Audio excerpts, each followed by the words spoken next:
সেটা হলো সূরা কাহফ আপনাকে শেষ জামানা থেকে বাঁচাবে ইনশাআল্লাহ। এর মধ্যে একটা গল্প আছে, আসহাবুল কাহফের গল্প। কার গল্প? এই আসহাবুল কাহফের গল্পটাকে খুব ভালো করে পড়বেন। পড়লে আপনি বুঝতে পারবেন যে এই গল্পের মধ্যে এমন কিছু একটা আছে যেটা আপনাকে মাসিহুদ দাজ্জাল, সমসাময়িক ফিতনা এবং চলমান বৈশ্বিক ফিতনাগুলো থেকে বাঁচাবে ইনশাআল্লাহ তাআলা।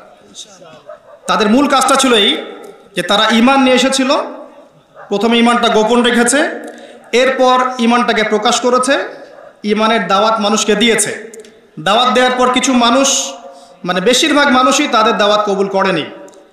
তারা ওই জায়গা থেকে হিজরত করে চলে গেছে। চলে গিয়ে একটা গুহায় আশ্রয় নিয়েছিল, সেখানে আল্লাহ পাক তাদেরকে 300 বছর ঘুম পাড়িয়ে রেখেছেন। ঠিক আছে, ঘুম পাড়িয়ে রাখার পর আল্লাহ পাক উঠিয়েছেন এমন সম্প্রদায়ের কাছে যেই সম্প্রদায় পরকালে বিশ্বাস করতো না। আল্লাহ পাক এই ঘটনার মধ্য দিয়ে আল্লাহ রাব্বুল আলামিন পরের জেনারেশনের মানুষকে শিক্ষা দিয়েছেন যে পরকালটা সত্য। আসহাবুল কাহফ এমন একটা যুগের মধ্যে ছিলেন যেই যুগটা কিন্তু বর্তমান আধুনিক দাজ্জালের সভ্যতার মতোই ছিল।